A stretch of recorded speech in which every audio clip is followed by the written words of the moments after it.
மனஜா சொல்லுடி. இந்த சிசர் வாங்கி ஒரு வாரம் தான் ஆகுது. அதுக்குள்ள ரொம்ப மொட்டையாவும் ஆயிடுச்சு, ஒரு மாதிரி வெட்டவும் மாட்டுச்சு, ரொம்ப துரு பிடிச்சிச்சு. நீ தான் நிறைய டிப்ஸ் சொல்வியே, இதுக்கு ஒரு டிப்ஸ் சொல்லு. இருக்கு வா பார்க்கலாம்.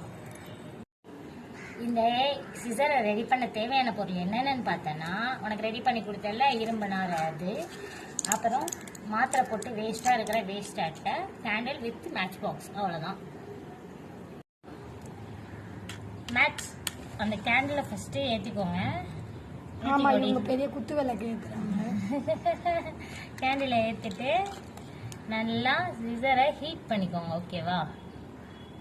சிசரை நல்லா லைட்டாக ஒரு ஹீட் ஏறுற அளவுக்கு.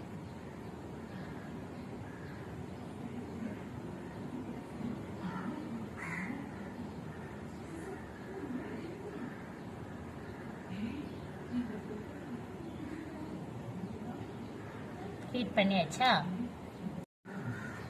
ரெண்டு சைடுமே ஹீட் பண்ணிக்கும். இந்த மாதிரி பிளாக் ஆகிடும். பிளாக் ஆயிடுச்சுன்னா ஓரளவு ஹீட் ஆயிடுச்சுன்னு அர்த்தம். அதுக்கப்புறம் என்ன பண்ணேன்னா, இந்த வேஸ்ட்டு மாத்திரை கவர் இருக்குல்ல, அதை மெலிசாக கட் பண்ணு, ஓகேவா? நல்லா மெலிசாக கட் பண்ணிட்டே இரு.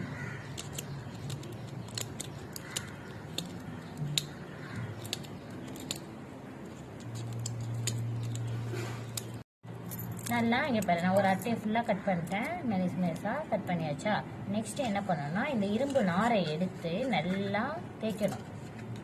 ஃப்ரண்ட் அண்ட் பேக் ரெண்டு சைடுமே நல்லா தேய்க்கணும். இந்த கருப்பு போகிற வரைக்கும் தேய்க்கணுமா? ஆமாம், கருப்பு போகிறதுன்றதை விட நல்லா 5 மினிட்ஸ் கிட்ட தேய்க்கணும். தேய்க்கிறனால அது என்ன ஆகணும், கொஞ்சம் ஷார்ப்பாகும். இங்கே பாரு மகேஷ், இங்கே பாரு. இப்போ வந்து பார்க்குறேன், சொல்லு. இது வந்து பார்த்தீங்கன்னா பிளாஸ்டிக் வாட்டர் பாட்டில். இதை வந்து எவ்வளோ அழகாக கட் பண்ணுது நீயே பாரு. எவ்வளோ ஷார்ப் ஆயிடுச்சு. வேஸ்ட்டாக எதை துணி கூட கட் பண்ண முடியல, நூல் கூட கட் பண்ண முடியலன்னு சொன்னேன். இப்போ பண்ணோன்னா எவ்வளோ அழகாக ஈஸியாக எல்லாத்தையும் கட் பண்ணுறேன். Okay Manaja, thank you. இந்த மாதிரி யூஸ்ஃபுல் வீடியோஸ்க்கு எங்கள் சேனலை மறக்காம லைக் பண்ணுங்க, சப்ஸ்கிரைப் பண்ணுங்க. கூடவே சிசர் அதிகமாக யூஸ் பண்ணுறவங்க ஃப்ரெண்ட்ஸ் எல்லாருக்கும் ஷேர் பண்ணுங்க. ஓகே.